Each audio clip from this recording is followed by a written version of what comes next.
Hi, I'm Brian Walker. Todd DeCenzo.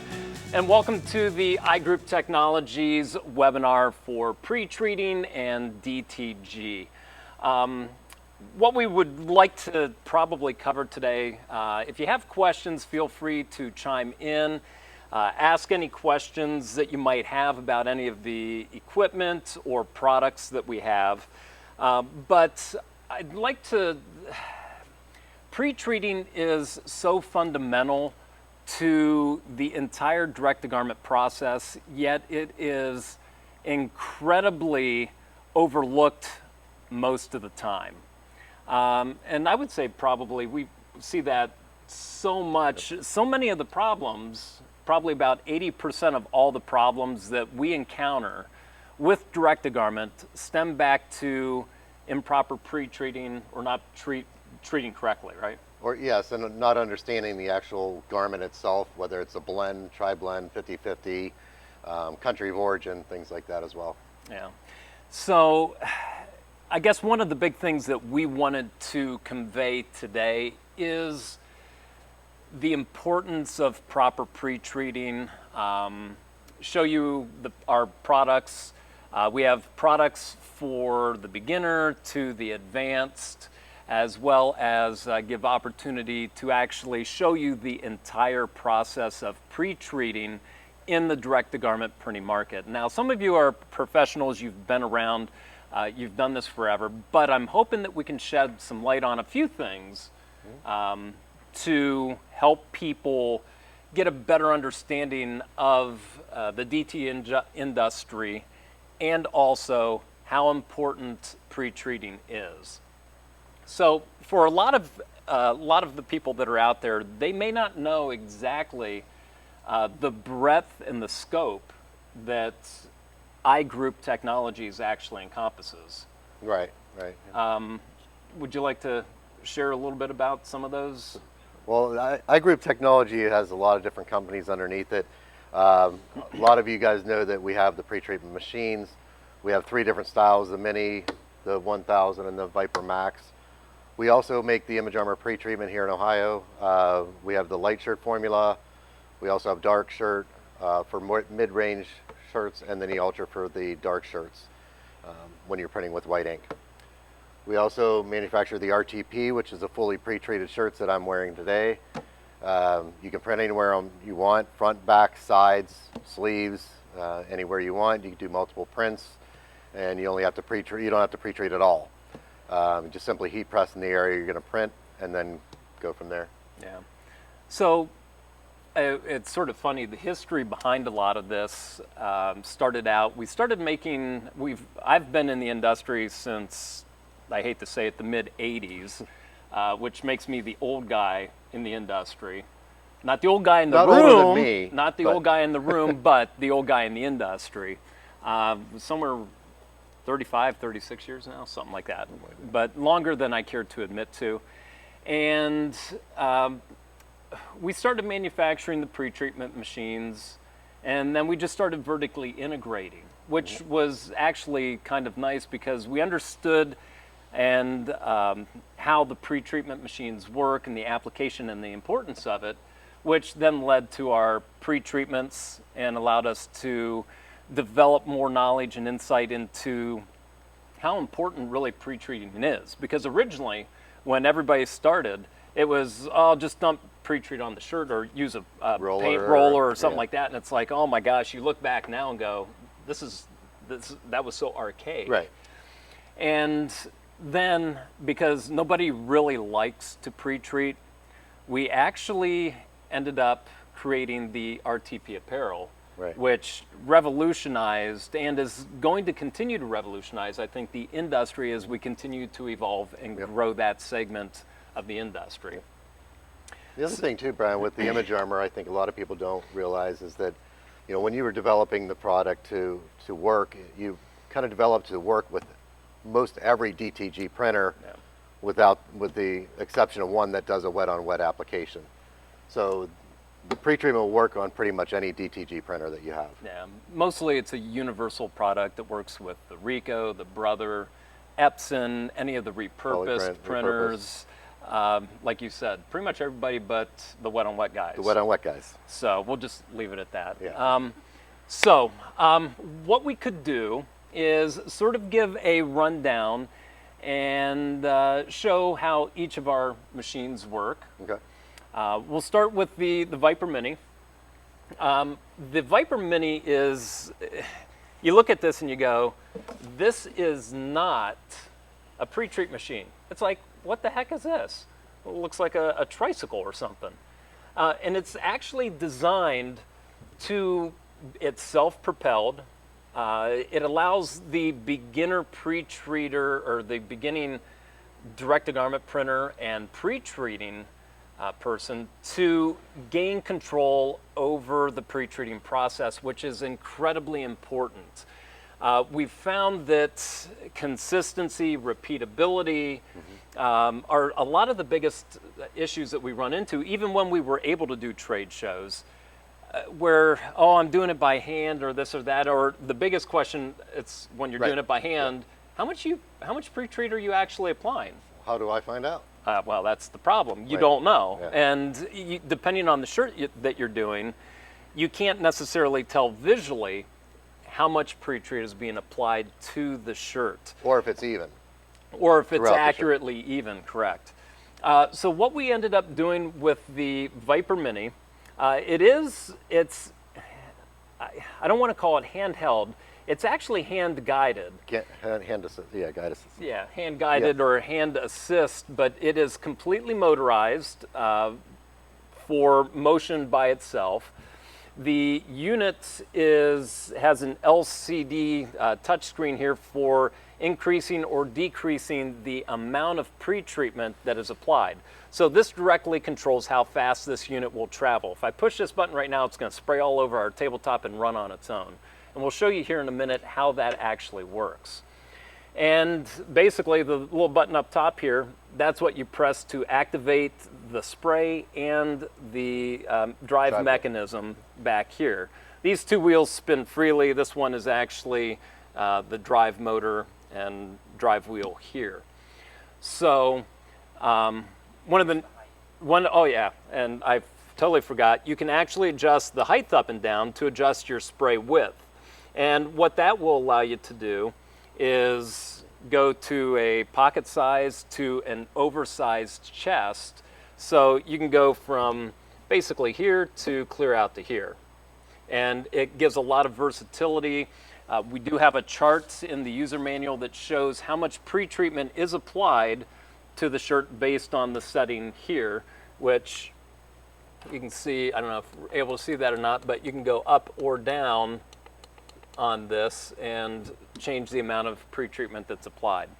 And to show you how easy this is to use, we'll basically clear off the table here a little bit.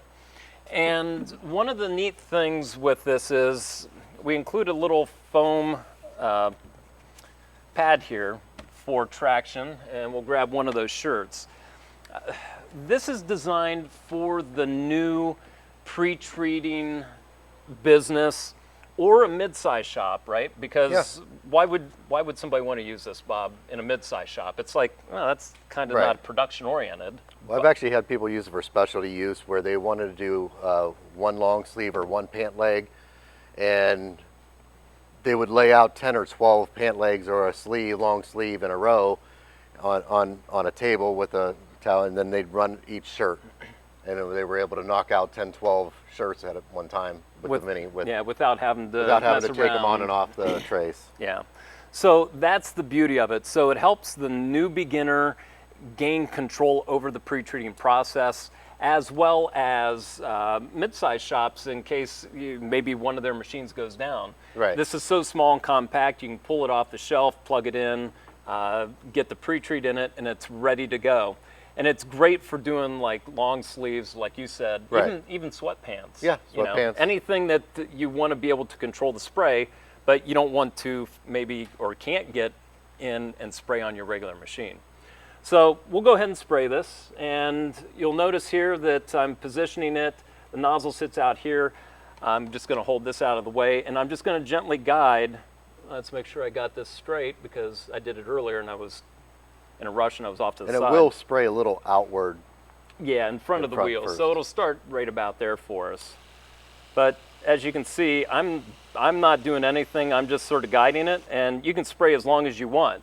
So you could spray a 36-inch long shirt if you needed to, or like we just did here, pull that foam out of the way, and we've got a completely pre-treated shirt. Now, for the process, basically, what we would do if you're brand new to direct-to-garment, we've just sprayed the shirt. We're going to go over to our heat press and end up pressing the shirt. Let me get that lint off there. And the way I like to do it is we typically use a parchment paper. You can use a lot of different things. Some people will end up using Teflon. Other people will use maybe a craft paper.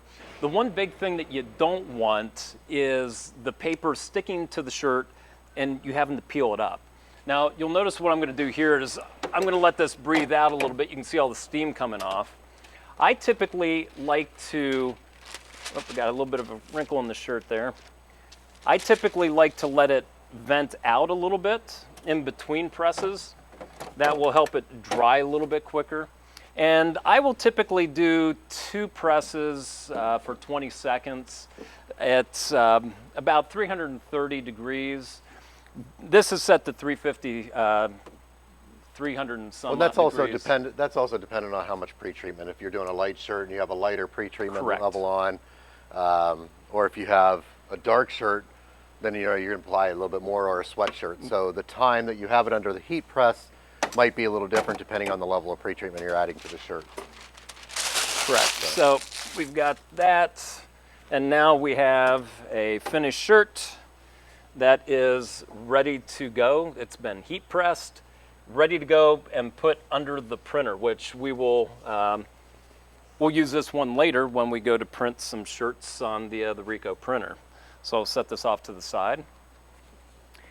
But the Viper Mini, it's, as you saw, it's really easy to use when you're done. You can simply pull the pre-treatment, the tube out of this, take your, actually just go like this. I don't even need that. I can just spray this right back into our cup to save the pre-treatment that's in the lines. And there we go, that's empty. And then I can run fresh water through this to clean it out. And that's basically it for that little unit. It's a great little thing. And I'm trying to read what he's trying to tell us to do, and I can't do it. I'm not that talented doing these webinars. On maintenance, certainly on any pre-treatment machine, especially all 3 of ours as well, as you want to make sure you rinse them out at the end of every shift, whether it's just with warm water, cold water. You want to rinse it out so you don't leave pre-treatment, which is sticky, sitting inside the spray nozzle or the lines. Yeah, it's just good practice. Right. End of the day, you're done using it, flush it out, and then like with this unit, boom, we can set it off on to the side, under the shelf, or up on a shelf somewhere, and it's done. And it's a great little unit for that. Brian, that was my my hieroglyphic note there, was just that it's got a small footprint. Comes in a nice little show the box. There you go. There you go. See, this just goes to show, this is how it basically ships. It's in a nice box. It ships actually in a brown cardboard box, but this is what is inside. And everything that you need is in here, including sample pre-treatments to get you started. So we try to make it as easy as possible because, again, if you're trying to pre-treat by hand, and you can do that, but it's just not as consistent. It's not as consistent, and it's a lot messier. I mean, you saw that there. One of the big things that we've been making these pre-treatment machines since 2007, 2008. You'll notice that all of our machines are open. Gee, I thought everything had to be enclosed, Bob. No, not if you understand the spray dynamics and how to control it. So we did make a Viper 1 at one point that was an enclosed, kind of like a doghouse type, and what we found was that it was collecting so much pre-treatment inside and making such a mess inside and took longer to open the door and close it than it does just to lay it on the platen and spray it. Even though this takes longer to spray, which I'll go over in a little bit after we explain the 1000, but lined up with another one that you have to open a drawer on, it's about the same exact speed. So. Yeah. And that's the beauty of it. We've actually spent a lot of time in research in these and have created, it's basically just comes down to fluid dynamics. Right. Okay, even in an enclosed system, and a buddy of mine had this analogy, and it's actually great, and if I would have thought about it, I would have brought one. So you open a drawer up, you put your shirt in, and you close the drawer, right? Especially if it's a hoodie where you have to tuck the hood in and which the sides, may or the may not sleeves. fit real well or easy. Right. Fluid dynamics dictate. Let's take a balloon. Okay. If I blow into a balloon, what happens? It expands. The balloon expands and it gets bigger. Now, here's the problem. Even with an enclosed unit, I'm spraying a liquid into that space. Yes. Now, obviously, I'm going to have some people say, well, but the fluid is actually not as voluminous as the gas. That's correct, but you're still displacing air with a liquid. And that is aerosolized and it's going everywhere. So that stuff has to come out somewhere or it's going to collect everywhere in the machine. Correct. So we've actually figured out and determined the right amount of pressure, pumps, spray tips and everything. And we've been able to keep down what most people would call overspray to a minimum. Like I said, you can use this, boom, boom, boom on a kitchen table, and it's not really going to affect much of anything. And you're going to have some no matter what, but it really depends on the level. If you're spraying 20 shirts a day versus 2,000 shirts a day, then yes, somebody spraying 2,000 shirts a day are going to have to clean up a little bit more so than somebody doing and 20. You will have to clean your machine. That goes back to not just cleaning this, but more so on these machines. End of the day, wipe them down because you're going to have, if you've been in the industry, we are lint manufacturers. These shirts, you use them, you're shaking the shirt out, lint goes everywhere. And pre-treatment is a little bit sticky, so everything, you just got to keep an eye and wipe down the machines. It's not really that difficult. You take care of them, they'll take care of you. Routine daily maintenance. Yep. And the other great thing to mention with the Mini, it does come with an extra filter and an extra tip. I know that a lot of machines don't come with parts like that, which comes in really handy. Yes. And as a little side note here, Patrick says, my garment quality has never been better since I bought mine. So we love hearing stuff like that. That's awesome. Thanks for that input, Patrick. We'll move on to the XPT 1000. This machine here is it's a little more unique. It's a step up from the Viper Mini. You can control the spray length manually, as well as controlling the amount of pre-treatment. I guess I got to get on this side. I'm being yelled at again. So you can control the amount of pre-treatment here, as well as the spray length. Now, the beauty with this is also adjustable. So we can adjust this up or down, as well as left and right. That will allow us to, if we wanted to spray a left chest or right chest, we can actually do that just simply by moving those and adjusting our spray length and the amount of pre-treatment that's applied. Now, a lot of people say, oh, the open concept. Here's the beauty of the open concept. I've got my shirt, boom. I can lay this down, make sure I get the lint off of it. I've got everything set, and I just go ahead and spray. Now, some people will actually take this and voila, we've got our shirt. It's hard to see, but it is sprayed. And you can lay down 6 shirts at a time on this and just spray, pull off, spray, pull off, spray, pull off. We've actually had a lot of people do that, and you'd be surprised. You saw how fast that was. That is the beauty of the XPT 1000.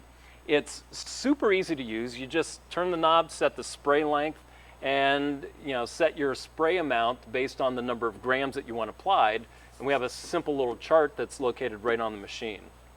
So that's the beauty of the 1000. It's a great beginner and intermediate size shop unit. We actually have, I think, some production shops that are doing it with those too. Yeah, big production shops, just because you can just run it and run it and run it and run it. Yep. And we just have one single fluid line in and a fill button here that makes it really easy to get everything moving, getting the pre-treatment in and functioning. And again, it virtually takes minute to 2 minutes to purge out all your pre-treat solution and run water through it at the end of the day to clean it out, versus having 2-3 lines in it for 2 different pre-treatments and 1 for water. It's just, in my opinion, it's a little unnecessary when you can take this out and you can do it in a minute to clean it out for the end of the day. And there's some other things that people really haven't thought about when you have multiple lines going in for pre-treatment. And we found this with one of our original machines. The pre-treatment, you'll use one more than the other, and it tends to sit in there. And where it sits, it can cause havoc. Problems. Now I'm not going to be able to say it. Problems with the internal plumbing and some of the solenoids and different things like that. Yep. So that's better off to purge out your entire system. Correct, and that's water. why this is a single line in, single line in, single line in. After 10 years plus of doing this, we've kind of started weeding out some of the problems and trying to figure out new ways to do stuff.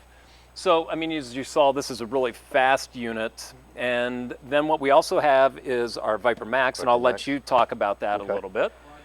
Oh, do we have questions? Or? Yeah, I actually have well, I have 2 cents to add because I'm good at doing that. Sure. I actually used the XPT 1000 when I had my shop before I worked here. And one of the benefit and features that really sold me on it was the fact that I could stack like 4 or 5 shirts on there, and I really sped up my pre-treatment process. I mean, I'd had to have 2 heat presses going, but I could spray, pull one off, the next one was already there, spray, pull one off, and go from there. But one question that we do have is recommendation for doing 2-sided pre-treatment. That's a good question. Typically, when you need to do multiple sides of pre-treating, and if you think about this from a financial perspective, every time you introduce a new location on a shirt, you up the possibility of screwing something up. So what I would typically do would be to spray, pre-treat, and then print. Yeah. That way, if you screw up the print for some reason, or you print the wrong thing on the shirt, you haven't wasted your time on wasted the time and the material, the pre-treatment, on doing the front and back. That way, it eliminates a lot of those problems. Now, one of the other things a lot of people also don't think about is when the inks actually interact with the pre-treatment and the shirts, you're better off having a pre-treatment or a heat press like these over here to be able to thread the shirt on. Yes. With multiple-sided prints, one, you don't want to continue repressing the pre-treatment and or the actual ink and overcure the ink and pre-treatment. Plus, it can also help keep anything from sort of ghosting through to the backside. Because depending on the garment you have, you may get bleed through from the front to the back, or even from the back of the printed area onto the back of the shirt. Correct. Actually, too. So I'm not sure who actually asked that question, but it was one of those things Consider where one print as one job fully through. So pre-treat, cure, print, cure, come back to your second job, which is your back. Yeah. Then thread on to even pressing the pre-treatment and then curing the ink. Yes. Most of the time, it's not a big deal if you're just doing the front. You know, pre-treat it, print it. You can just lay the shirt on and go. Still good practice to thread it, but sometimes in most of the bigger shops where they're doing production, like 5,000-6,000 shirts a day, those jobs get put back into a queue to be repulled, come back and do the back side of the shirt. So they're not doing it right in a row. It's after they print the front, it may be the next day actually before they come back and print the back. So everybody out there watching, even the big boys do it that way. Yeah, they do. So, Is the chart that's on the, well, actually all the charts, because every one of our machines come with a application chart that'll tell you your gram laydown.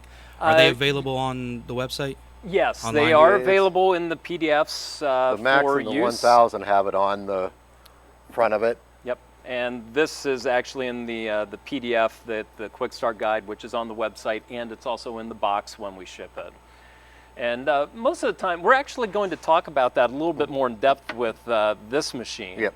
on the importance of pre-treating and figuring out how to find the correct amount of pre-treatment. Yep. So why don't you give a quick rundown on how this is actually used in the functionality of the Okay. Max. All right, great.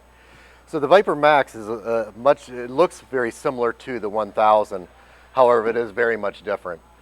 The application of the pre-treat is done at a much lower area to the shirt, so it's only about 1.5 inches off the shirt, and it works in a back and forth motion using what we call stepping.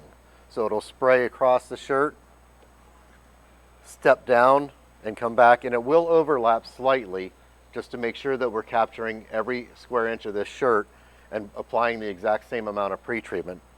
So it'll come back and forth much like your print head on your printer. And the steps are something that are interchangeable, you know, as time goes on and equipment wears, spray tips wear, they may not be exactly as good as they were when they were brand new, so you can actually change those to alter it, or you can simply change out, get a new tip. Yeah. So that is all user changeable within the touch Yes, screen, within the touch screen. that is there. So we've built a lot of stuff into that. Again, this is sort of like, this is great for mid-size to bigger shops that are, I would say, doing 25, 30 plus shirts a day consistently, or 50 shirts and up. Mm-hmm. It's designed for production and gives you a lot more control over how the pre-treatment is applied. Not only can you adjust those steps so you can get a Right. perfect spray, so it's Yes. not light, heavy, light, or something like that, or ooh, there's a gap. We've learned a lot of the multi-nozzle systems, and one of our very first unit was a multi-unit system. It was Right. 6 fixed spray heads. Yes. And if you had one single spray tip that maybe had an issue, it screwed up the whole shirt. Right. This, you have one tip, one spray head, but you've got the adjustability to Right. move that, so you can get an exact layover and get Right. a perfect, I should say get, not get. Achieve. I'm showing myself a 30, Achieve. yeah, you can achieve a much more uniform spray Right. pattern, which really, when it comes down to it, we've actually found with this, because of the way it lays down, it actually does a much better job than a lot of machines out there. And you can actually reduce the amount of pre-treatment on a similar shirt because of the way that we're doing it. Correct. Most people I've talked to found they are able to reduce between 10 and 15% on the amount of pre-treatment being used on a garment, Which is and obtain the same quality print. which is and actually washability. really good. Yeah. Which is really good. And we have a couple unique features here that Yep. We do have barcode and QR code scanning capabilities. We have directions on how to create the barcodes and QR code scanning capabilities. So if you have a shop where you're wanting to have the designers, because they know the artwork, they know the ink levels you're putting down, they know what you're trying to achieve, what color shirt it is, they can design that barcode for the amount of pre-treatment, also the size that it's going to be done, whether it's 12 by 14, 14 by 14. That can all be done ahead of time, labeled on the shirt, and when it comes to the pre-treat station, somebody just simply scan it and it automatically knows what to do. It could actually be set so that when you scan it, it'll start, or it'll just scan it and it'll say it's ready to start, and then you hit the start button and away you go. now I've got a question for you, Bob. Sure, Brian. Why are there slots in that platen? That looks like it should not be engineered that way. It looks like 3 little fingers. Well, let me show you. So it's designed for either for sleeves. When you're trying to do a sleeve, everybody knows you're trying to hold it up and you're guessing whether it's going to be in the right area. This is, Take the other end. yep, Nope, other end. yep, gotcha. There we go. Got your sleeve. Get the Thread top of your sleeve. Thread right on, and you're ready to roll. Now, I don't know. Tuck the rest I of don't your know shirt if you here. can see that in that Let shot me there. see. I'll move out of the way a little bit. There we go. So there's your sleeve. You know you want it right here. You have up to 30 preset locations on the touch screen here, so you can do a sleeve, you can do a left side, right side, bottom of the shirt, full chest, youth, whatever you want to design. You can pre-program all these here. We have a sleeve right here with the area of 4.5 by 4.5 inches. And then when you hit the spray, it's going to come up and start and spray on the sleeve. And right now we have it set at 83%. Everything goes on percentage as far as grams. So 83% is about 28 grams of pretreatment per 14 by 14 area. And that's what a lot of people don't understand with the pretreat level, percentages in grams. This, if you weighed it, would not physically have 28 grams of pretreatment. It wouldn't weigh 28 grams more, but it gives you the consistency of a 28 grams per 14 by 14 area. And that's how it's registered. And that's the beauty of this machine. The touch screen makes it really easy, and you know, to do a full chest, you could easily go do your sleeve, and then you just pop that on there, hit the full chest option, Right. and you can lay down as little as 10, 11 grams on the shirt, Right. or as much as 40 plus grams, which Right. I don't Yep. think anybody should ever use that much, but I've seen Well, some people do it. some people will on sweatshirts or hoodies, and I recommend doing the spray treatment twice to do like 20 or 25 grams, and then spray an additional amount on there for the heavier weight. for a And we heavier weight garment. Yeah, and we can get into that, Yep. why you do that maybe during the question and Yep. answer session. Yep. But going on what you were saying about how to determine what level of pretreatment is needed on specific garments. Depending on the country of origin it is, depending on the color of the garment, the dyes they use, the water they use for post washings, every garment will react differently depending on what country it's made in. So what we have developed on this piece of equipment is we have what we call a step test, which is going to start spraying the step test, and I'll show you here in a second on the touch screen, but it'll spray 7 different areas. Here, Brian's going to go ahead and do it now. So right here, it's going to show you on the screen. I don't know if you can see that, but when you do it, it's going to start at maybe, and these are also, you can change, you do whatever levels you want, but it'll say like 13 grams, then it'll go to 20 grams, 25 grams, 30, 35 grams, and so on. Yeah, But what that'll do is create a shirt that has 6 different things. Instead of spraying 6 shirts with different levels, you can do it all on one. Hey, I just threw up the graphic. Okay, there you go, diagram. So after doing this and curing the pre-treatment, then you can come back to your printer and print a bar of white ink across the shirt this way. You can even do 2 bars of white ink, one for a 1-pass, then a 2-pass, which I believe is what the sample is showing up there. Yeah. Then you can determine for this particular garment made in this country, you'll find this one might need 22 grams of pretreatment before it doesn't get any better, and then that's where your maximum pretreatment is. But you may take a same style, same color shirt, but made in a different country, and it may need 30 grams of pretreatment to get that same coverage. Yeah. And Brian will go ahead and demonstrate that here. Yeah, we'll show how this works, and then we'll flip back to that so we can touch base on that a little bit more. But the way that this is all user definable, and you can actually set the amount of pretreatment for each zone. Yeah. So this is going to start out at like 10, 11 grams and go clear up to I think like 35 grams of pretreat.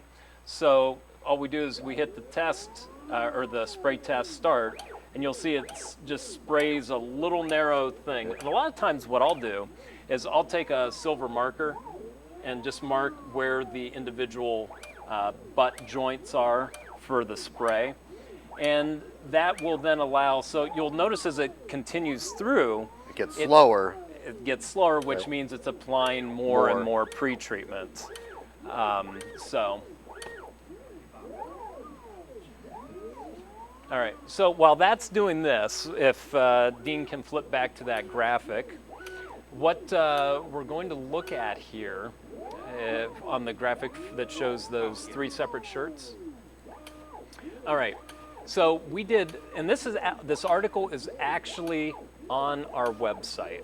Okay, it's located on the Image Armor website. If you go under archives, you'll find it. It's basically titled something along the lines of like, how does pretreatment, or does my shirt affect the pretreatment?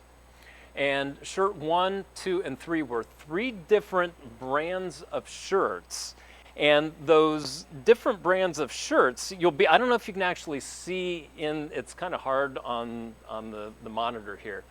But what we were looking for is a difference where if you don't have enough pretreatment, it's going to be grayish and it's maybe not a solid white. So these individual steps actually look really, it's a very good indicator. So like on shirt number, let's see here, shirt number 2, use that as an example because it's easier to see. On the double pass white, you can see a difference between 10 grams and 15, 15 and 20. 20 and 25 grams, it's starting, you can still see a little bit. 25 and 30, you really can't tell as much. Now, the interesting thing is shirt number 3, you're clear down in the 10 to 15 gram range on the double pass white, whereas on shirt number 2, you had to go clear up into the 30 grams. Basically, you're looking for pre-treatment where you don't see any difference between, say, 25 and 30 grams. If you can't tell any difference in that whiteness, that means you have the correct amount of pre-treatment at the 25 grams. Or 15 and 20. Or it depends on the garment itself, how well it's accepting to pre-treat, the quality of the shirt. What you're looking for is the difference where you don't see a difference between the whites. Right. In the 15 to 20, or if it's 20 to 25, there's no white. Right. That is the optimal pre-treatment for that shirt. And that graphic, what the beauty of that graphic is one shirt was 10 grams, right. 12 grams. Another shirt was 30, 35 grams.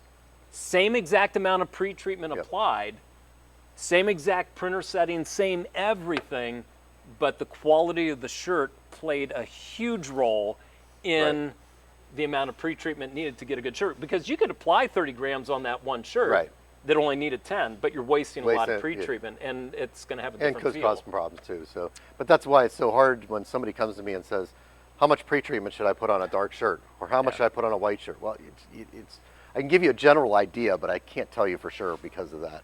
Yeah, that was a question. Is there a general rule of thumb of like where to start? I tell people when, I talk to them to try to start around 18. It seems to be kind of like the sweet zone. 18 to 24, 25. It all depends on the shirt. If the white does not look really solid, more than likely either you don't have all of your nozzles firing, or you need more pre-treat. Period. It really comes. Or you just need a better quality shirt. Some people will try to use a heavier 6-ounce shirt with 20 singles, and I know some of you may not know, but that's a single count of thread. Depending on the single count, if it says less, it's going to be a larger gauge thread, which is going to create more filtration on it. Those kind of things come into play too. Yeah, and more mass to absorb the pre-treat. But as a general rule, yes, 18 to 24 grams is a good starting point for a dark shirt with white inks. Yeah, as a good start point. And then you can adjust from there, but that's where the Max really helps out. It basically takes that guesswork out. So instead of printing 6 different shirts, you can do it all on one with one print, and you don't waste all that extra ink. Now, a good solution to all of this, because my big joke in the industry is we're sort of like the redheaded stepchild. We're the odd ones out, because honestly, if you've never pre-treated before, I bet you're going to love it. Oh yeah, it's everybody's most favorite part of direct-to-garment printing. Basically, the big problem is it's time-consuming. It's not fun. Printing the shirts, that's fun. It's pretty. That's fun. You get a nice-looking image out. Yeah, but this is the foundation for it. Yes. So one of the other things that we've created are Rtp shirts. Now the beauty with these, and especially for anybody that's starting out in direct-to-garment, this takes the guesswork out of trying to figure out how much pre-treat to put on. Right. And you can print the front, the Anywhere back, you the want. sleeves anywhere you want. And the beauty is it works with every printer out there, pretty much, except for the one that does wet on wet. So Actually, it does work with that, just not as well. not as well. So, but that basically with those, instead of going through all this process here, we just take the shirt, heat press it, go straight to the printer, and Right. you can bypass this. Now, yes, we do not have every color and every style.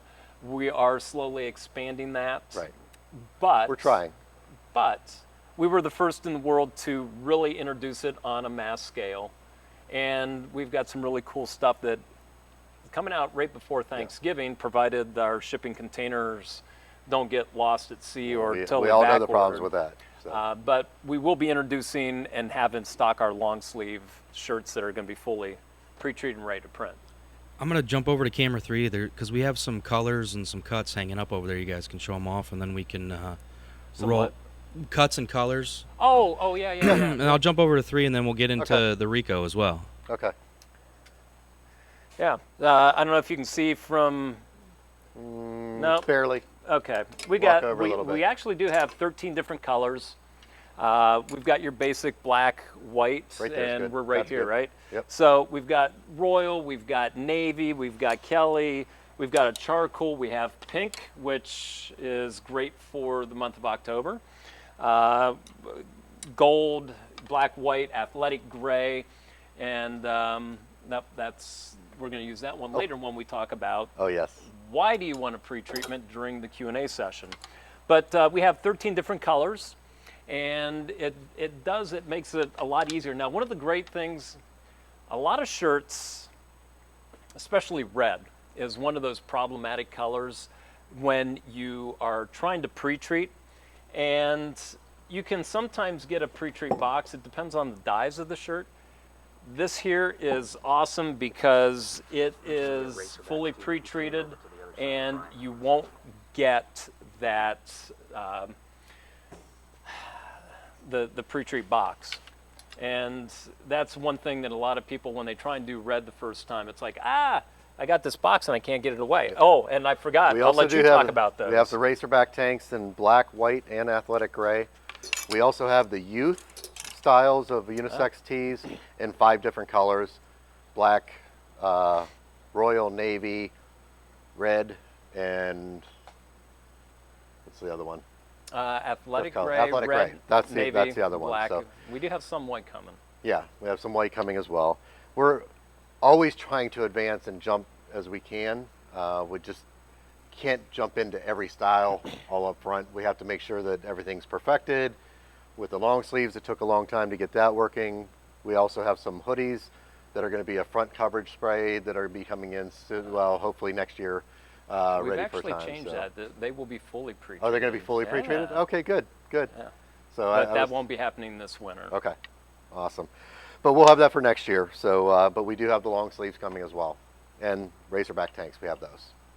So, That is wonderful. So, with all that being said, I think we can jump into showing off the Ricoh, and I'm going to introduce Hazel Mitchell from Ricoh DTG here in a second. Yeah, one moment here.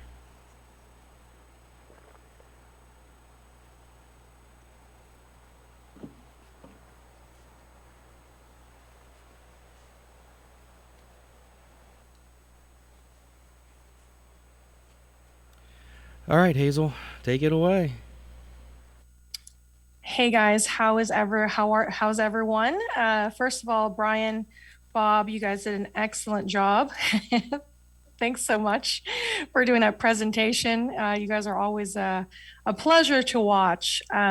Thank you as well to iGroup for having me here today. I'm just going to change my view because it's kind of weird watching myself. So let me just do this. All right. And I'm going to go ahead and share my screen. So again, thanks very, very much for iGroup having Ricoh here today. My name is Hazel Mitchell, as previously mentioned. I'm the National Sales Director here at Ricoh DTG. Hopefully everyone can hear me okay. I'm hoping. If you cannot, just go ahead and type in the chat, but it looks like everyone can hear me. So what we're going to go ahead and just jump right into the printers here. What you're looking at this on the screen is the Ricoh family of printers. It starts off with our starter printer, which is the Ricoh Ri-100, and then it goes to our Ricoh Ri-1000. This is our award-winning printer. And then we also have our newest family of printer, or the newest printer that joined our family, which is the Ricoh Ri-2000. Let's go ahead and just cover the newest printer first, the Ricoh Ri-2000. This printer basically was made for medium-sized to larger businesses. The reason being is because it has those fast speeds. The reason why it has a fast speed is because it saves you time with that single pass printing, so that you'll be able to actually ramp up your production with that single pass printing. You also spend less time on maintenance. And the reason why you spend less time on maintenance is because it has an automatic head cleaning jig. That automatic head cleaning jig, if anyone has worked with any DTG printer, most people who own our competitor printers, they basically jump to this printer next, just because of the ease of use and the less maintenance. When you're working with this printer here, you literally just snap on a head cleaning jig, you push auto cleaning, and then it goes ahead and cleans itself, and you walk away from the printer and you go ahead and run your business. So that's the reason why you spend less time on maintenance. Another great feature with this printer is that it has the auto height adjust. That basically means as you lay the shirt, most printers, if not all direct-to-garment printers right now, is a manual height adjust. So once you lay the shirt, you have to manually move the table up and down, or the platen up and down. With this, you can just press one button and it will automatically move the platen up and down, whether you're printing on a hoodie that needs a little bit more space, a shoe that needs maximum space, or even a shirt that needs the minimal space, and there's never any guesswork in what you're actually printing. You will be able to go ahead and have that perfect print every single time with that automatic height adjust. The interactive touchscreen with smart alerts. I love that feature just because I always like to use the analogy nowadays that there's two types of cars. Typically you have one car that, when there's something wrong with it, a check engine light pops up and then you have to go take it to the mechanic and get it diagnosed. And then you have another car where it tells you everything on that little screen in the front or in the dashboard, where it'll tell you your rear right tire, PSI level is down this, and you need to put more air, all those details. This is that car. This printer knows everything inside of it. Basically, if any part needs to be replaced or near replacement, it'll prompt you with the interactive screen. It'll let you know if it's time for that monthly or weekly or even daily maintenance. So it's a very interactive screen, and it prompts you. So again, there's no guesswork when it comes to those kind of things. And then, of course, like I mentioned earlier, it has the same award-winning technology as a Ricoh Ri-1000, meaning it's walk-up ready. So at any given time, whenever you walk in at 9 o'clock, 8 o'clock in the morning in your office, and you're ready to start printing, most direct-to-garment printers have that prep time. Typically, it's anywhere between 10, 15 to even 30 minutes to get their printer started. This one, you just walk up to it and start printing. So it's ready to go anytime you guys are ready to go. Couple other features of the Ri-2000. Some of my favorite features is that it has multiple printing modes. So you have super speed, fine, and super fine. It prints up to 1200 by 1200 DPI. We have multiple platens for this. So you have the shirt platen, of course, where you can print up to 20 by 16. So that's a large platen. You also have the hats, sleeves, shoes. You can print bags, socks, face masks, canvas, the whole lot, right? Some of the speed when it comes to printing, I get this question all the time. Again, it's going to vary, obviously, depending on what type of image you're printing. But the fastest the printer can go when we've tested it on a 10 by 8 full color graphic. If you're printing on a light garment, so basically a white shirt, that's 10 seconds, super fast. And if you're printing on a dark garment on super speed mode, it's under 60 seconds. To be exact, it's 54 seconds on a dark garment. Now, I don't always recommend that you use super speed mode. Typically, I recommend when you're using super speed mode, it's for maybe you're printing something with less details. Maybe it's like a number, a person's name, words, those kind of things. To absolutely use super speed mode. But say you're printing a family portrait on a canvas or a family picture on a shirt, I would recommend using fine or speed. If you're definitely printing something that requires a lot of detail, for example, this lion or tiger that you guys see here on the screen, obviously you want to see the little the hairs on that particular image. You can print on super fine, and it actually becomes more realistic. So it's a pretty fast speed mode, even though you're printing on super fine. All right. All right, so with that, let's go ahead and jump to the Ri-1000. Again, this is our award-winning Ri-1000. Basically, some of the features that differ from the Ri-2000 is that it does not have the automatic height adjust, but you'll still get the perfect print because it does have that easy table adjustment, and it has a laser in there. So if you're too high, it'll tell you you're too high.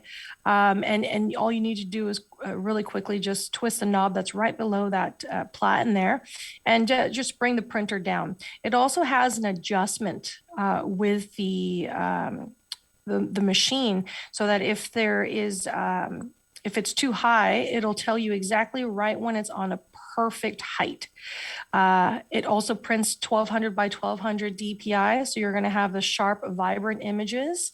It has a quick change platen, so all of the different platens that I talked about earlier, when it comes to face mask, hoodies, obviously, bags, shoes, socks, hats.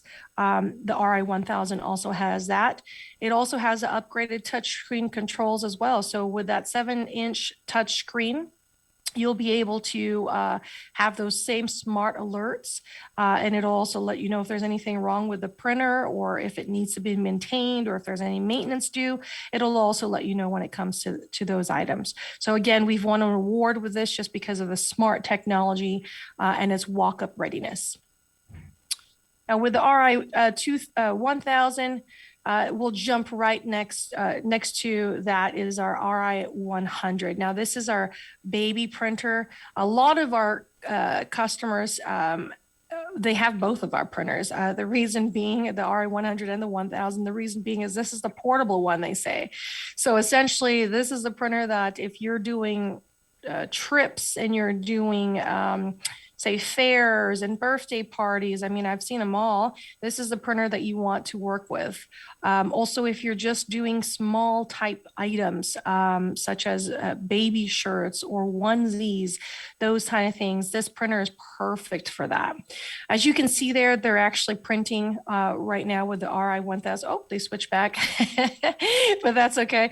There you go, Hazel. I'm sorry. I there you go. had to change the camera view real quick, but yeah, we got one going for you. No worries. You can see there that they're actually printing already with their Ri-1000. And I think that's what is that, an eagle, right? No, that's the leopard. The leopard print on this machine is... the leopard. Yeah, it's a real fine, detailed print. We have a finished one we can show off too, but yeah, that file is really cool. It really shows off the Ri-1000, I think. Yeah, absolutely. Once that's done printing, we'll bring that out there, and so you guys can see it. But again, just going back to the 100, it's minimal maintenance, literally minimal maintenance. There's very little that you have to do with it. It really just sits there on top of your desk. It's a compact printer. It's in two pieces. So you see the top piece right there. That's basically the printer portion. The bottom piece, that's your curing station. So again, you don't need those big bulky heat presses. Instead, it looks just kind of like the printer. It's a little tabletop printer there, or what we call the unique finisher curing station. So again, you have everything in this one picture that you need to create a shirt.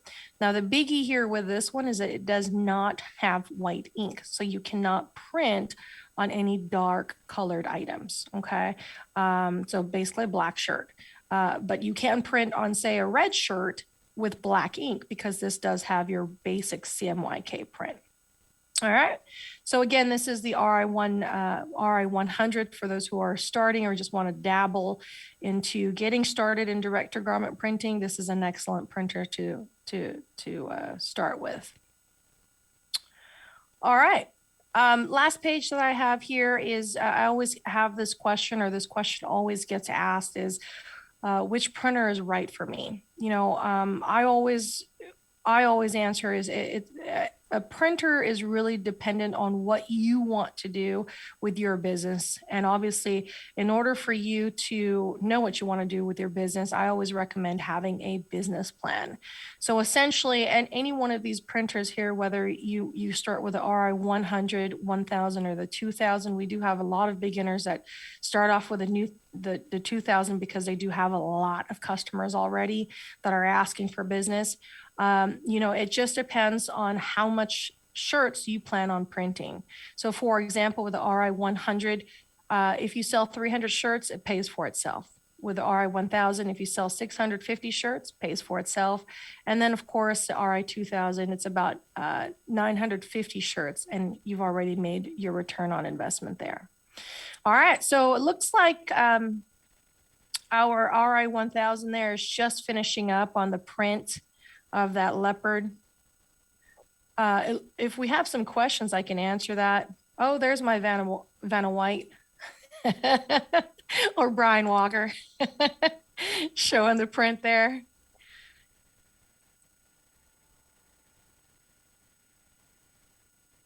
I do see some questions on here, so I'll just answer them while we're waiting that to finish. Does the Ri100 come with the curing station, or is it separate? It can come with it. So basically the package does come with it, but if you prefer to have it separate, we can also separate that for you for a lesser cost.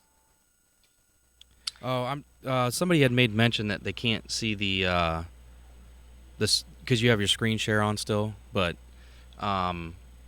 they can't see the actual demo of it coming out for some reason. I don't know why. But I think it's because you're overriding with your screen share. Yeah, let me stop it. There you go. Thanks for letting us know. There you go. I stopped that. Can you guys see that now? Can you see the demo now? So that's the leopard print. And as you can see, I mean, look at that detail. You see everything from the whiskers to that color, super bright, vibrant, and all the fading. Oh, we can't see the demo. Still can't see the demo.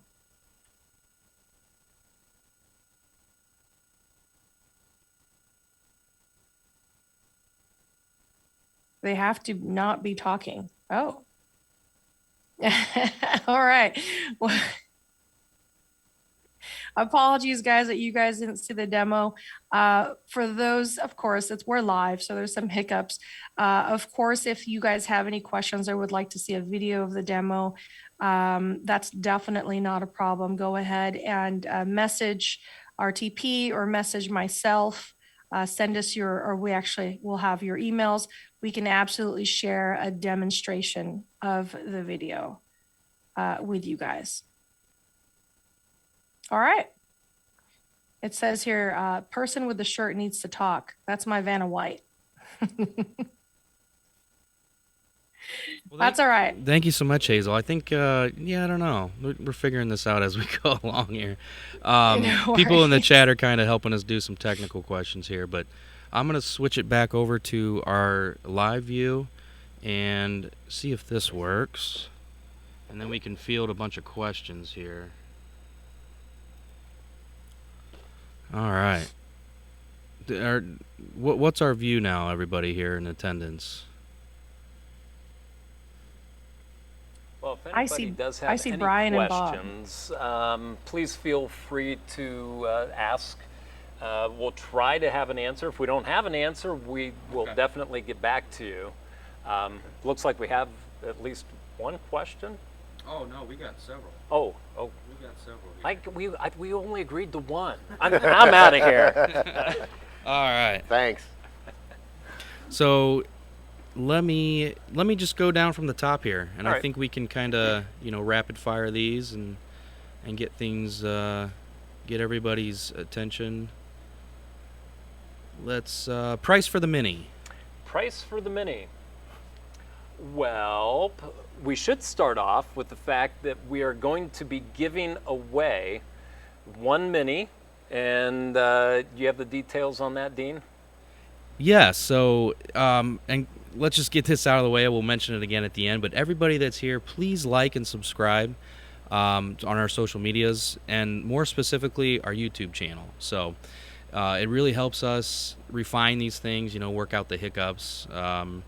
And the more content we can put up there, the more education we can get to everybody. But we want to hit a milestone number.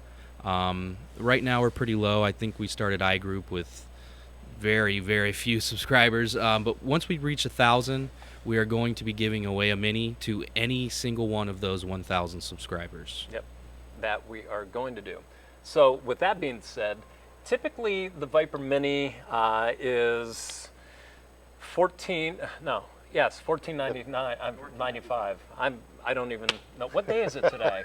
Wow, I need more coffee and it's late in the afternoon. You just run the place. Yeah, I you just don't own the need- place. That's all.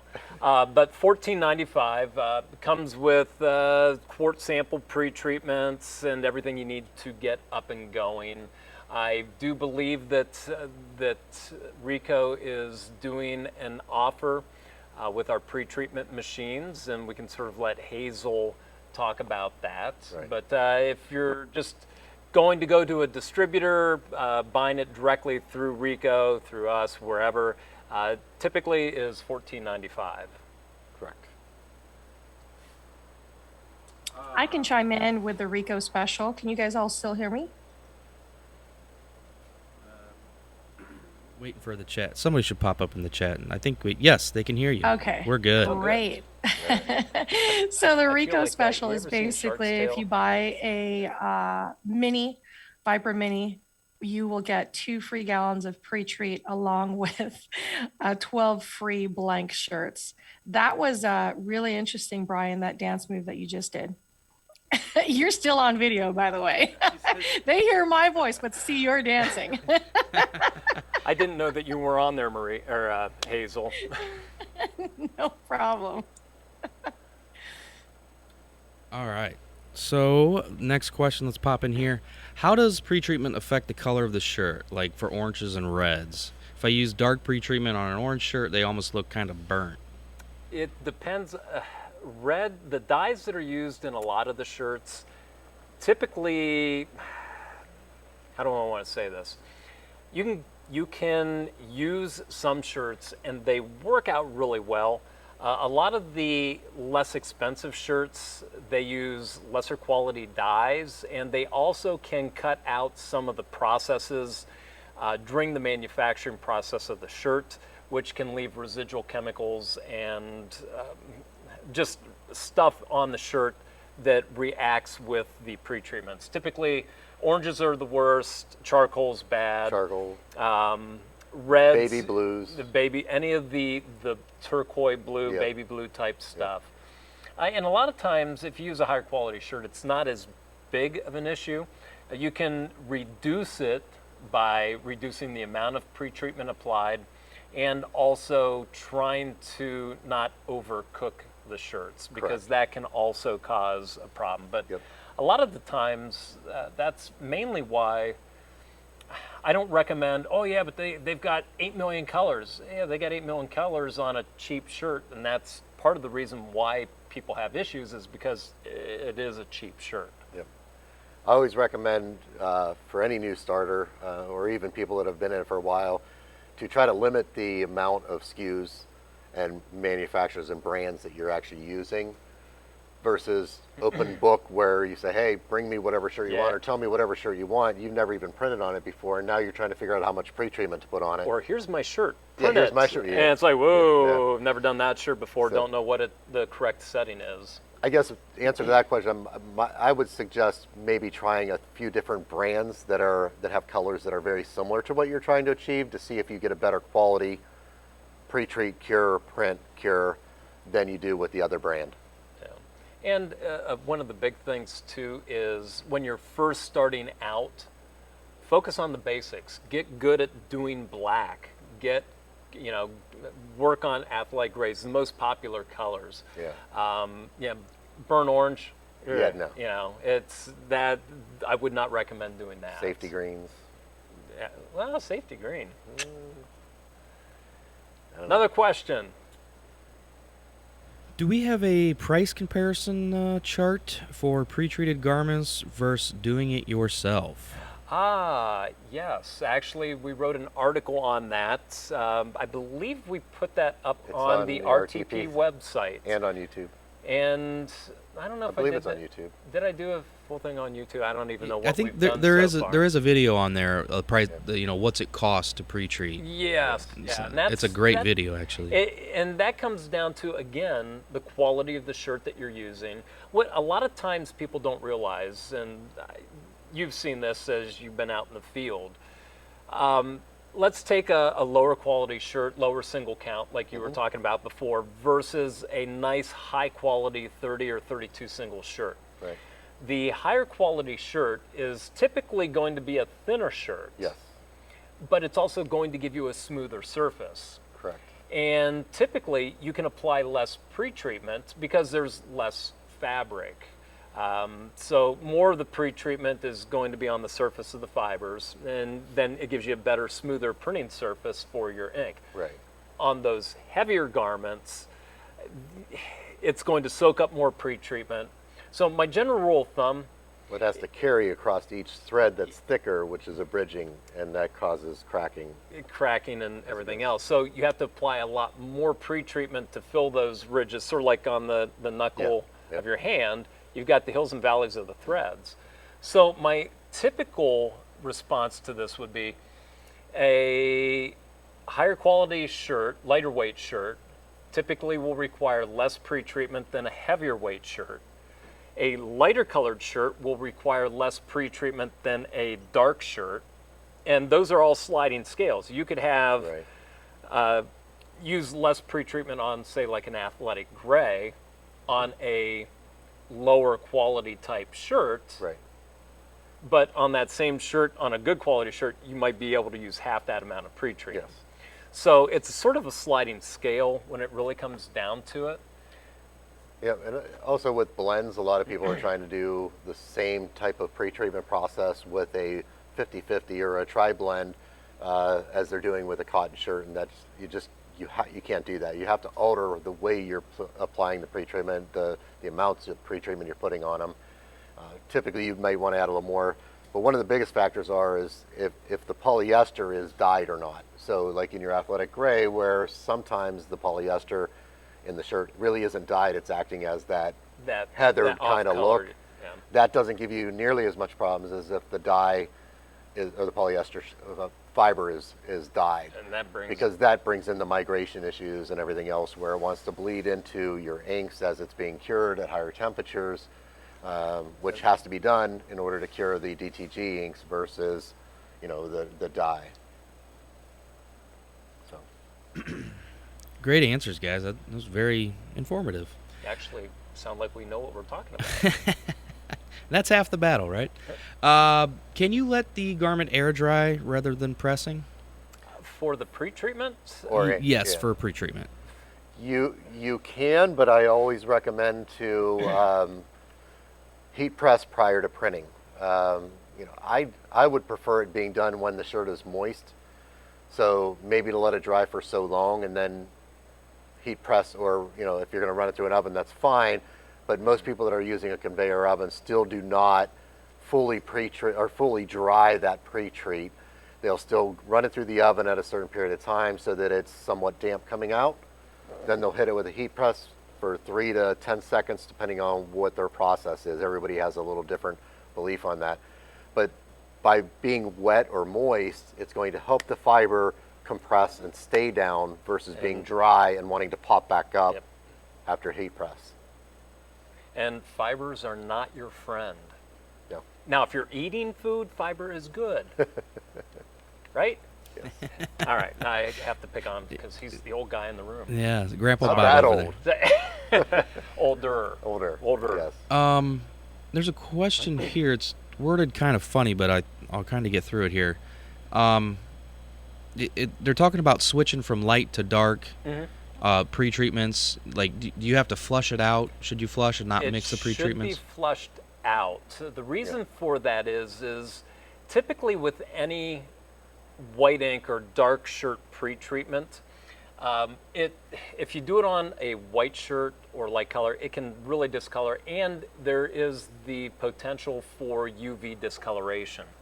If you don't fully clean out your pre-treatment machine and you have, say you had the ultra in it and then you put light in it and you just flush it through, and you're doing a white shirt, more than likely you're going to get some discoloration or burning or some weird looking stuff going on. So yes, at least for the first one or two. Yes, but that's why you really want to flush out your pre-treatments and never mix them, because we've had some people do that and they're like, hey, this light shirt formula, it's like burning and shouldn't, and it's like it doesn't do that. A lot of times it's either contaminants in the shirt or they've accidentally gotten some of this in their light shirt formula, and that just causes problems. Well, and you're wasting whatever pre-treatment you have in line. If you're just pulling one pre-treat through and you can't reuse that because you don't know if it's mixed which one's with light and dark. So, and the second part to that question was, can you use dark pre-treatment or ultra pre-treatment on light shirts? No. Lighter color. Lighter colors you Lighter can. colored if you're printing white ink, yes. Yeah. But if you're just doing CMYK printing, I don't recommend that. Well, the reason is that there's different chemistries that help to bond CMYK ink to a shirt versus white ink to a shirt. That's why we have two different pre-treatments. Some pre-treatments have one for all, and it could work, but it doesn't work as well as having an individual single, white shirt printing for CMYK, which is the light shirt formula, and the ultra for the dark or lighter colors when you're doing a white underbase or white images. Any tips on avoiding staining? It's worded this way. Can we avoid staining on shirts after they're being pre-treated by adding water to the edges? It's something they've seen online. I don't know. I've heard about people doing that, especially on the outer edges. And that's typically people that are using a heat press versus an oven. But what they're trying to do is bleed it out so that it's not as concentrated on the edges, especially because when you heat press, all that moisture is coming out to the outside edges or all the edges of the heat press, and it's the steam creating all that abundance of pre-treatment and can cause that. So by feathering it out, yes, I've heard of people doing that and they have had success doing it. You can also sort of hover the pre-treated area under the heat press, sort of like running it through a conveyor dryer, but let it sit and start to evaporate and then press. And then do it. That's why I prefer actually doing the heat press with the parchment paper, letting it breathe out halfway through, and then finishing up the press. And to help with that also, use a good quality shirt with good dyes. Now, some shirts are a lot better than others. I'm not here to tell you which ones are which, because I don't like to promote one shirt over another. Well, I mean, there's obviously one shirt that we like to promote. Well, yes, it would maybe happen to be a shirt that it just works really well with all the direct-to-garment printers out there. Yeah. Hey, that's somebody calling me. Oh my goodness. I apologize. Busy man. Thoughts on using a conveyor dryer? And I know we do have one here for testing, FYI. Yes. Yeah. The conveyor dryers work great, especially for heavier production areas, higher volumes. Not everybody starting out has the space and the money and the funds to buy a conveyor dryer, then a heat press also, and then you have your printer, and then you have your pre-treat station. Especially if you start in a bedroom. If you're starting, it makes it difficult. But yes, by all means, a conveyor dryer, whether it's gas or electric or radiant heat, I mean, whatever. There's multiple types of dryers out there. But yes, but most people that are using a conveyor dryer, like I said earlier, are not fully drying the pre-treatment through the conveyor oven. By the time it comes out, it should be about 85 to 90% dry, and then they'll take it at 3, 5, 8, 10 seconds on a heat press. You typically just wanted to final cure that, but also bring it up to a higher temperature. Most people drying the pre-treatment through an oven are not going up to 350 degrees. They're staying around 285 to 300 degrees, somewhere in that range, starting to cure it, which will cause less problems with discoloration, and then hitting it with that heat press for 5 seconds, fully curing and bringing it up to that 315, 330 temperature. That's going to give you the good solid, And activate the pre-treatment and keep it all ready to go. So once that's done, yeah, the conveyor ovens are great, and they make for a great addition to a higher production area. I had the question here is, I have a client who wants a Gildan sweatshirt. I've never used or printed on a 50-50 blend before.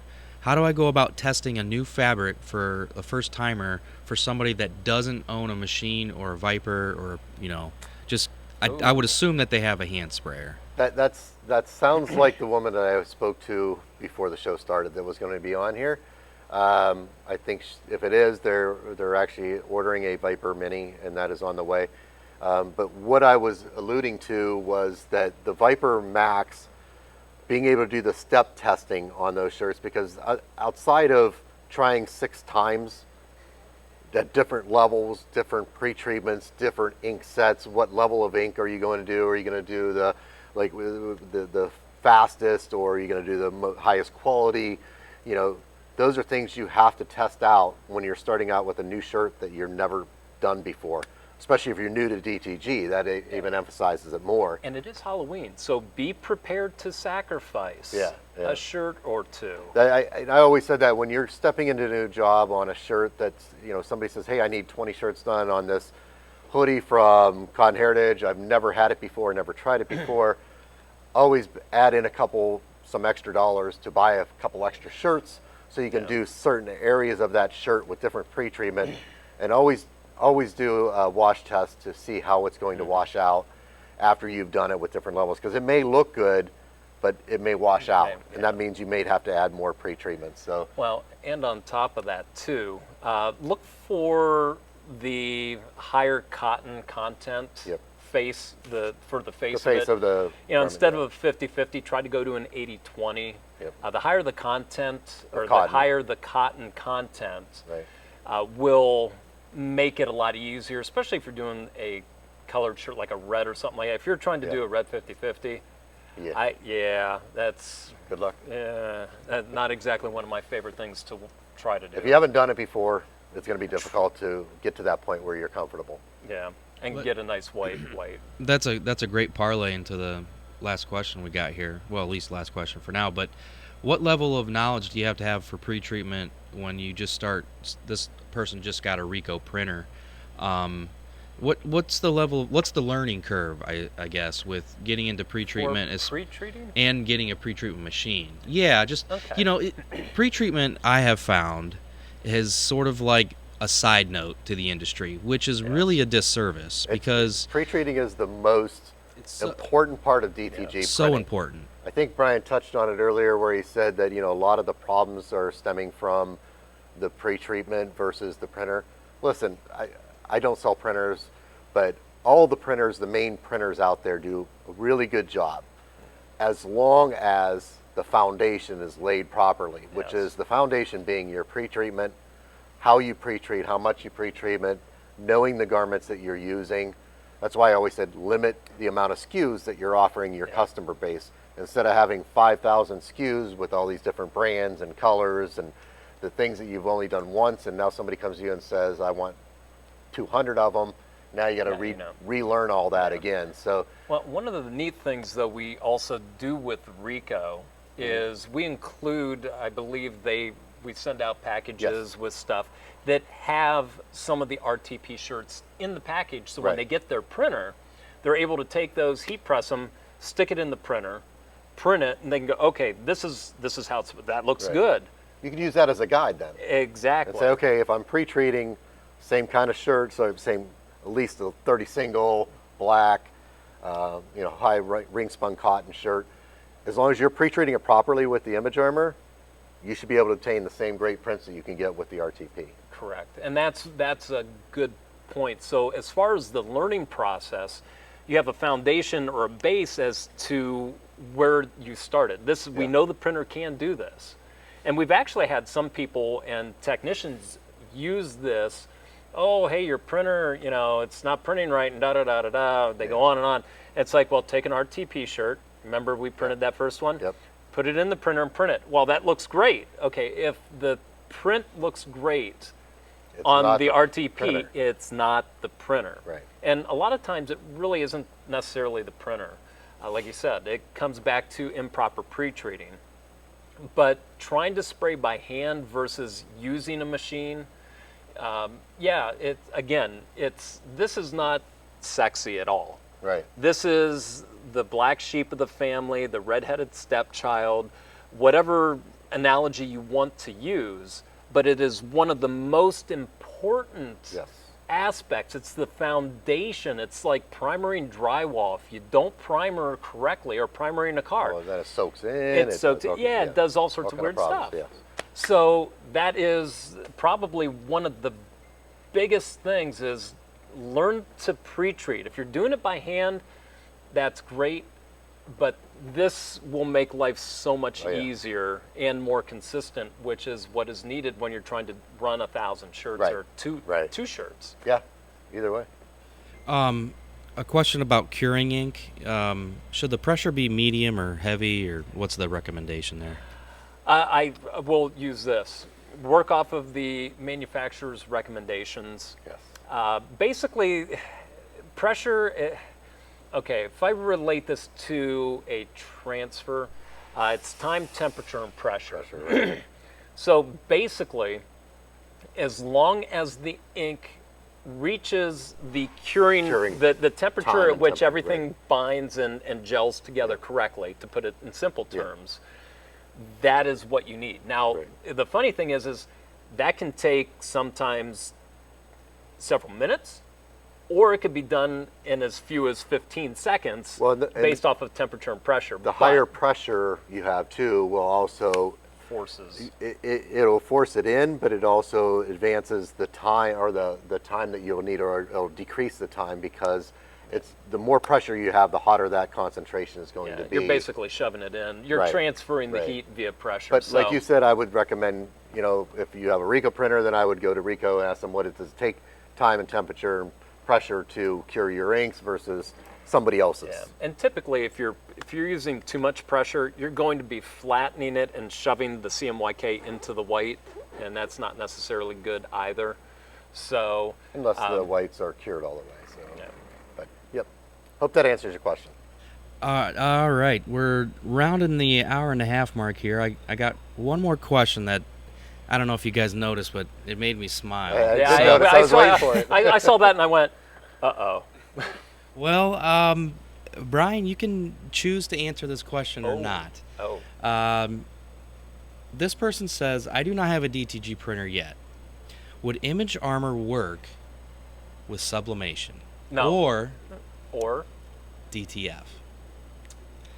Is that something we want to get into, or just kind of... You know what? Why don't we have them contact me?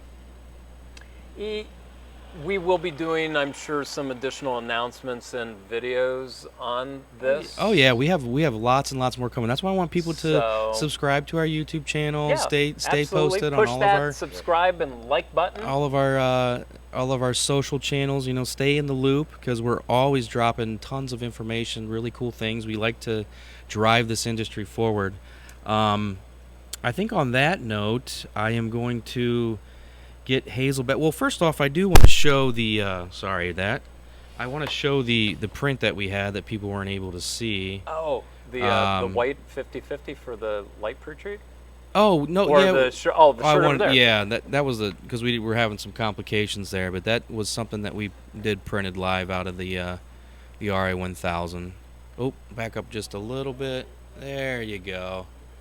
That's pretty intense for direct to garment. That's a really cool photo there. It's the Ri-1000, and I'll put Hazel back up here. One thing, it does say RTP on that print, but that's because it's a set print. That was not an RTP shirt. That was pre-treated, the one that we pre-treated. Correct. Hazel, just wanted to thank you for being a part of the webinar today, and hope that everybody enjoyed it. I think we did. We're learning a lot as to how this multi-camera system setup works, and hopefully we'll be able to increase our production values as we progress over the next multiple webinars that we do. So thank you again, Hazel. We really appreciate you being here. Absolutely not a problem. Thank you very, very much, guys, for having me. Again, we love to partner with iGroup just because of the fact that, you know, you said it several times, Brian, but if you're a new DTG printer, iGroup just takes the guesswork out of printing, takes the pre-treating guesswork out of printing. And because that is your main foundation, it just makes it easier, and then you can just have fun in printing. So that's why we partner with you guys. So appreciate it. All right. Again, thank you. Thank you to... Oh, one last thing. I did put something on the flyer, and we have to hold true to that. Oh. Giveaway. What are you feeling? You feeling a little spicy today there, Brian? Or? Oh, wow. Yeah. You put me on the spot, and I didn't even really think about this. I like to keep you on your toes, I didn't man. think about this. So, wow. I mean, our pre-treatment is amazing. Like, I say that because I work here, but I also come from the industry, and I've tried the other people. I've tried OEM stuff. I've tried, you know, a whole run of it. So pre-treatment, I think, is always an awesome thing to get. Yes, and we can do that. I tell you what we'll do. We'll pick out. I feel a little spicy. We'll pick out 3 random people, and we'll send a gallon of each of Ultra and Light.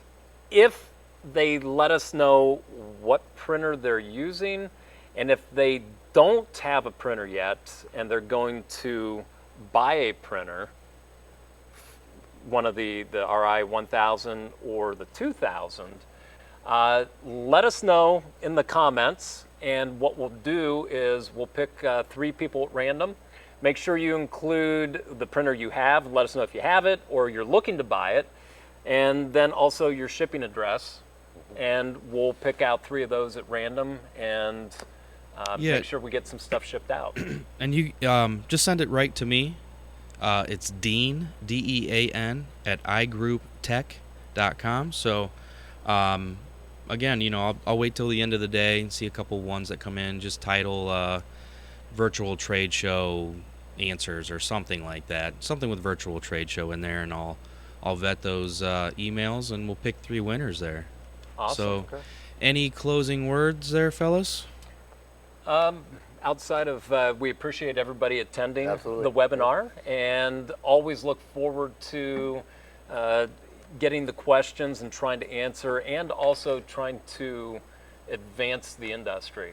There's a lot of really, really exciting things that are going on in the industry with new equipment and technologies, and I think that's over the next 18 to 24 months, it's going to be really, really exciting. And you want to make sure to subscribe, because we're going to pick one of those subscribers when we hit 1,000, right? YouTube. On the YouTube channel.